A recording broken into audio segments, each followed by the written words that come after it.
Hey, Toaden here. This is my Toaden talk box type thing I'm still experimenting around with. And with me today is Mike Madigan. Now, Mike Madigan is a producer of M1 Studios in Ferndale and Detroit. He puts on these really awesome competitions, which are a part of 48-Hour Project. He does these in the Detroit area. And you do like a ton of other things too. I don't know how much we could actually cover here, Mike. So how did you get started in video production? We actually took classes down at a place that was called the Detroit Film Center. It was like on Washington Avenue in Detroit, and it was not really for college credit or anything, just kind of community classes that they had, and they actually offered some screenwriting classes, some production classes, introduction to film. They were really kind of like, they really did everything digital, so this was kind of like the precursor before they really did everything on film, was kind of the precursor before everything really got more digital, and so met some folks down there in the screenwriting classes, and then we were also involved in the big sci-fi series around Detroit called In Zero, and that was 12 episodes of this sci-fi series that premiered every month in Royal Oak, and so we filmed a whole episode on a weekend, and then you had about a month to put the whole episode together before it screened in front of usually like 400 to 500 people. So this was kind of before the whole 48-hour thing really began and took hold here, and a lot of people didn't have access to cameras and other things they might now. So at like the time of the peak, it was probably about 100 to 150 people that were involved in making that In Zero thing happen. So then that's kind of how the love of film and everything, meeting people and networking with people, kind of started from there. So. Okay, and so that wasn't for college credit. Did you actually go to college for film? Nope, never went. No, my degrees are in human resources and restaurant management. So, not to say there's anything not wrong with film school, but never went to film school. So. Oh, okay. Yeah. Well, I mean, most of my audience is actually a YouTube audience, so I mean, I know, like my buddy Boomer, he went to culinary school, and now he does YouTube stuff, and I know some of the biggest YouTubers out there went to school for completely different things, or just said it wasn't for me and picked up a camera, and some of them are still not even out of high school, and they have more subscribers and viewers and money than I do. So good for them. Right. Yeah. So no, I mean, there's obviously nothing wrong. Film school obviously brings a lot of good elements to the table, but personally, no, I did not go. So. Okay. What's interesting about the school you did mention, though, you said they were already doing a lot of digital things. I know a lot of film schools. I mean, they're doing digital stuff, but they still haven't introduced like DSLR cameras to the classroom. And this was kind of like they had some cameras you can rent out. They had some light kits you can rent out, but it was mostly like mini DV tape style cameras and everything like that. So, and unfortunately they lost their funding. Actually, Comcast helped fund them in some other places, so they lost their funding and closed probably like around 2010, which kind of sucks because that was a nice resource for people. But with the whole DSLR revolution and everything, that kind of started to happen. And one team in 2009 was one of the first teams that filmed their 48-hour with a DSLR. And I remember everyone going up to them afterwards and go, "What'd you guys use? How did that look?" And I remember the sound guy going, "I got to the set and they had this still camera and I thought they were a bunch of idiots, and I had no idea what was going on." And then that was kind of the beginning of, what we kind of refer to now as the movement, I suppose, that happened. So, and the 5D just had its 5-year anniversary this summer, which is kind of weird. So, cool, and just like it's how much has changed in just that short period of time. So. Oh yeah, I was at a very small film festival, the Brookstone Film Festival last year, and they asked one of the people asked, "Who here all use a DSLR?" And every team raised their hand except for my team, and my director started raising his hand because he felt left out. So yeah, so I mean, it's obviously leveled the playing field in that regard, but I mean, there's still a lot of other aspects to film production. It's not just a camera. There's so much other lighting, sound is so important, story, production, post-production, editing, I mean, the camera is just a tool of the trade, really. Right, and that's one thing I feel a lot of YouTubers understand because they just use whatever they have. I mean, look at us right now. We're just using built-in web cameras. Right. Now, how did you get started with M1 Studio? We started that in January of 2008, and it was myself and two other business partners that met through the N0 collaboration. And we had a lot of different equipment and everything kind of already, and we just kind of wanted to branch out and be able to serve, you know, an avenue of like commercial production, you know, production for businesses, organizations, and it kind of grew from there. You know, we started in January 2008, right when the economy was going completely down the tubes. Probably not the best time to start a business, right? But when you Yeah, kind of that's the time a lot of people were getting laid off. I know I was it laid was off a really bad time. too. So we kind of persevered through that, and you know now you're kind of at the area where you know you can enjoy a little more of the success based on that. So Okay. we're in our 6th year now. So. Nice. Wow, 6 years. That really is an accomplishment. I do want to give a shout out to Mr. Johnny Flynn, who's Yep. in the comments right now watching us, and he is loving your, as he's calling them, sexy specs right now. Oh yeah, these are the J.J. Abrams style here. So, although I will not be directing the next Star Wars. So. Well, you don't have any lens flares, so No, that right. that gives me some hope. Right. So what, you produce all sorts of, videos for clients, and I know one of your clients is the Detroit Humane Society, and now last stuff you do for them is for their YouTube channel. So how do you feel the difference is producing content from someone else's YouTube channel than your own? I'm not sure if you're, ever done your own YouTube channel, but I'm sure you've managed others. But how do you feel the difference is? I can't go too much into the specifics because you know they're a client and you know have a contract. But it really just you talk about any client really. They have a certain mission that they're trying to achieve, which is increasing adoptions, increasing donations. They're a total nonprofit. 95% of their funding comes from individuals, not even corporations, right? So they have a real need to get their message out there to everybody, and that's a lot. It's the same for a lot of other companies and organizations too, right? So, in that involvement, you really just have to talk with people about what is it they're trying to achieve. Really kind of having a game plan, rather than just like shoot first and ask questions later. Usually you end up in that regard, and that's not saying that you can't do that. There's other events that we'll just cover. You're not sure what you're going to get, right? But when you kind of have a game plan, you kind of go into that game plan, then you're not like worried after the fact. Oh, I wish we would have done that, or oh, I wish we could have filmed that, or oops, I can't believe we forgot that, right? So but it all kind of depends based on the organization, the company, what it is they're trying, and that's just it. It's never good to assume that you know what the company wants. Right, you have to talk and listen to them, and then you can offer your ideas because maybe they don't necessarily, they're coming to you because they don't necessarily know what they want and they want your help, right? But if you don't at least even ask and you just run off the bat assuming that you know everything about them, then you're setting yourself up for a lot of failure because it's that kind of keeping that communication open, and then they're open to your ideas, right? And you say, what about this, or what about we try this, and that ends up working out a lot better. Okay, and plus they have cute animals, which helps them along a lot. Yep.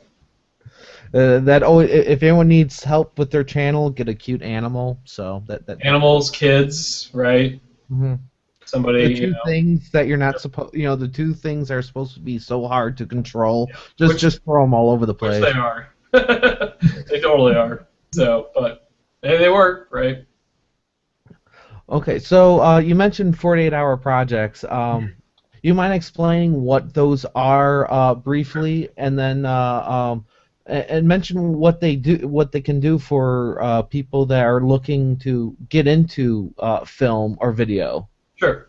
So the 48-hour project is a international organization. They're in about 120 different cities, locations, mainly in the U.S., but now they have a lot of ones abroad now. and it's a weekend where filmmakers come together. They put teams together. There's no real limit to the size of teams. It can be a team of one. It can be a team of 10, 20, 40. But I mean, film is obviously a very collaborative medium for a lot of folks. So they usually average team size usually ends up being about 5 to 10 people. And they'll come together on a weekend. It'll start out on a Friday. Everyone will pick a genre out of a hat. Obviously, sci-fi, horror, drama, romantic, romance, comedy, and then they'll have that 48 hours to produce the film from start to finish. So write it, cast it, film it, direct it, edit it, put it together in that final version that they turn in that Sunday night. So from Friday to Sunday, and then there's also a character, a line of dialogue, and a prop that every team gets assigned, so that there's basically no cheating, right? So that there's no way that you would know these certain elements before that Friday night, so you can't really, because the idea is that you can do a lot of your planning in advance. Like, people know the genres in advance, like they're all listed, so you can, like, I tell people, make a spreadsheet of all the genres, and you say, like, if we got musical western, this is what we would do. Right, this is what we would film, and this is everyone loves musical western. Yeah, So you get your cast together, you get your crew together, you figure out your genres, but there's that element of surprise that you really can't plan for, and that's where the fun and the creativity kind of come in. So this was the 5th year, no, let's see, 6th year of the Detroit 48 here. So it started in Washington, D.C. They just had their 10th anniversary last year. This was the 6th year it happened here in Detroit this summer, and now we're piloting the Detroit 48-hour horror project, which is all short films based on horror. And we're only one of 4 cities that's doing it, and ours is a little different in the fact that the other cities you had to pick a subgenre of horror out of a hat. So, like, stalker or slasher or creature feature or anything like that, or zombie or vampire. But we wanted folks to have the creativity here to be able to, like, pick, because not everyone can get zombie, and, like, you may not necessarily know a person that does really good zombie makeup, or you might not, that may not interest you. Maybe you really want to do vampire, right? So I didn't want to really limit people in, if you got a subgenre of horror that you really like, then that you're going to get to do it. So there are no subgenres. You're going to do horror. You can do whatever you want to do as long as it's horror-based. And then that Friday night, you'll still get a character name and a line, a dialogue, and a prop that you got to include. But then the rest is up to you on how to do that. And I think that's really going to open up people's creativity a lot more than being shackled with something that they might think, like, oh, how am I ever going to pull off a vampire movie or whatever like that, right? We were a little worried that the event was going to happen after Halloween, but it really hasn't deterred people. In fact, everyone, we have a whole roster of teams. Everyone's really excited about it. They're hitting the Spirit Halloween stores now that everything's on clearance, so they can buy stuff, before, That's planning. Yeah, so, you got time to buy stuff before it goes all on sale. So I think folks are going to have a lot of fun with it. So. Yeah. Now, you mentioned that you're not doing the subgenres, and I've done weekend contests where they don't do, where it's just straight up drama, straight up sci-fi, horror, whatever. And one thing I found was a lot of people kind of pre-write their scripts. They just leave slots open for their character, line of dialogue, etc. Are you trying to do anything to combat that, or you're like, just go for it? I mean, obviously the spirit of it is you're supposed to create it within 48 hours, right? Obviously, I can't sit here and tell for sure what people do like that in advance. I hope there's some planning. That was the point, right? Get your cast, get your crew, get a story together. What are you going to do, right?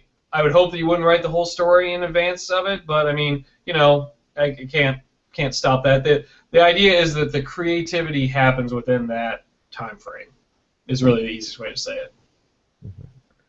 Now, one thing I've been trying to do for the past probably about 3-4 years, whenever I do these things, I end up talking to a lot of friends, especially in Orlando, because there's a lot of YouTubers out in Orlando right now Yeah. that's all they, even though there's like 3 or 4 really good film schools in Orlando, there's a lot of people that don't, again, we talked, not everyone wants to go to school or can afford to go for that particular field or start in one field and then want to try something another. What would you say to like YouTubers or just people that want to try to do film production? Would you recommend this? Yeah, I mean the 48 it usually happens in the summertime. It's not sometimes, it's hard sometimes for schools to get teams together because they're out of school in the summertime. I think that's why this fall one has kind of had some success because we've got some school teams that would not normally, be in school. Not that that would stop anybody, but I mean the 48 really helps you, get all your assets together and really, it's a really team. I mean, I've not really seen the teams that usually are, 1 or 2 people, right? Like it's usually like a team of people that you've met, or and we have networking events where you meet, and it really just kind of throws you into the mix, right? I mean, you have, and not every team makes it, right? I mean, it's hard. It's fun, but it's not easy. Like I would not say that it's like, oh, it's easy and you just pull it together in magic, right? Like you got to kind of do some planning and you got to do some collaboration, stuff like that. But it really helps you plan, and I think it helps you work in a very limited time frame to get stuff done, right? Like in fact today we were just on a shoot where we had an hour. It was a rehabilitation center. We had an hour in between where their patients were coming in and out to get 2 people's interviews, and that's all we had was an hour. And so like you learn how quick you got to like move in, and there was just 2 of us. And so you learn how quickly you got to move in and set up lights and get an interview and say, okay, now let's turn around, let's get the other person's interview, and oh, we got like 10 minutes left before everyone's just going to roll in here, and it's going to be so loud you won't be able to film anything. And so those kind of pressure situations, you do end up finding yourself a lot in the real world. And I think, the 48 is just one of those little avenues that helps kind of train you for some of the bigger picture, right? Mm-hmm. In addition to, getting film set experience, working with other teams, getting to work on larger short film sets or feature film sets too. You never really stop learning, the craft, if you will. So.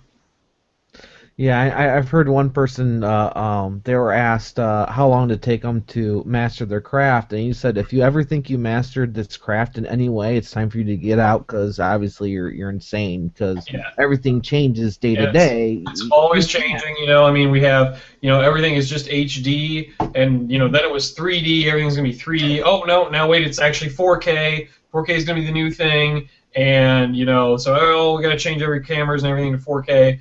So it's just constantly like, and there's this new editing platform that, that's come out, and, the Final Cut X debate versus Adobe.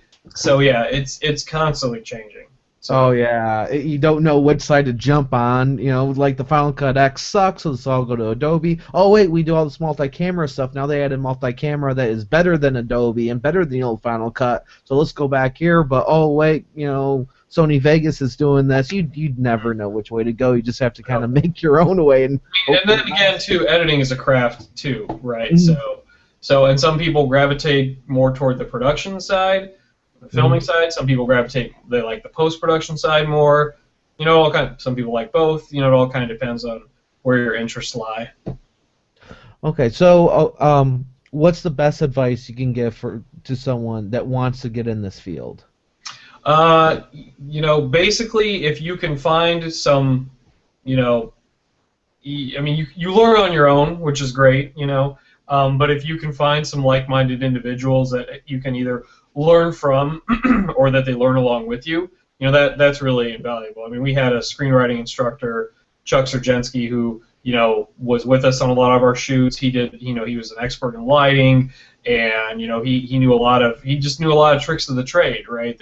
I mean, and this was a lot of this stuff is now, like, it's amazing, and this was, kind of before the YouTubes, where if you don't know a certain editing technique, you can just, like, how do I erase someone's thing from this? And there's like, oh, here's this tutorial that this 12-year-old kid filmed on how to do it, and you're like, wow, I had no idea, right? So, so there's a lot of more online resources now, I think, than there used to be, but getting to practice the practical part, surrounding yourself with a couple people who you can learn from, and they can learn from you, and you can all kind of go through something together, I think is great. And what's fun is a lot of the teams from the 48, they'll come back, because they'll learn, hey, it was great working with these guys and gals, on this part of it. I want to work with them again. We have a good team. We have a good system going on, and we made something fun, and maybe we won something. Maybe we learned something, right? And so you see a lot of those relationships form and kind of go on. I mean, that's how we did it. We all met on N0, and that's where we started. So. Yeah, in the comments we have both Johnny and Maria Waz saying they learned more for 48-hour challenges than they ever did in school. So, I mean, you're just kind of like, and there's resources. You're not just completely thrown to the wolves. We do a lot of communication, a lot of emails. We're always open to ask questions. There's previous years 48 hours online, so you can watch those, get an idea. Yeah, those networking events you mentioned previously. Yeah, networking events. Because you talk about meeting like-minded people, yep. And what better way to do that? I mean, sometimes you have 2, 3, all these. Well, I'm really not sure what happened, but but thank you, Google. Mike, you wanna pick up where you kind of left off? Yeah, well, I think we were talking about just advice for people, and that was just being able to surround yourself with some other like-minded individuals who have a love and creativity for film, and working with those folks, whether it be the 48, whether it be your own short film, whether it be work for a business, a commercial, just really kind of getting out there and getting that experience, learning from what you do. And being able to kind of apply that. As I say, you're always constantly learning. You're learning from others. You're learning from your own actions, and hopefully as a result, you end up becoming a better filmmaker and a better developing your craft better. So there's lots of cameras out there right now. They're cheaper than ever.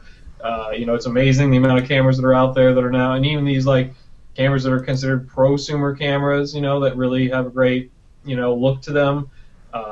GoPros, people are filming entire short films on GoPros. I mean, we did one. So, there's a lot of fun and creativity, and, so you're not really limited by that anymore, but you still really have other concerns, good lighting, good sound. Everyone really, really doesn't pay enough attention to sound, and they really should. 50% of your short film is sound, and if you have bad sound, people will just tune out, right? People are more forgiving of a bad picture than they are of bad audio. So maybe online it's not as big of a deal, but when you're talking like in a theater with huge projection and everything like that, and it's hard too because sometimes people don't really get to hear their movie for the first time until they're seeing it on this gigantic screen and hearing it through all these speakers, and they're like, wow, like that's what it really sounds like. So you learn a lot kind of in that way, and and then just the editing side, learning the different editing platforms, editing techniques, telling a good story. It's amazing how a short film can feel really long if it's not well edited together to tell a story, that keeps the audience engaged. So, and you're really learning that, and that's just, you learn a lot by doing.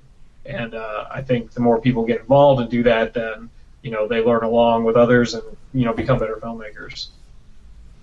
All right, thank you very much, and I hope this was helpful.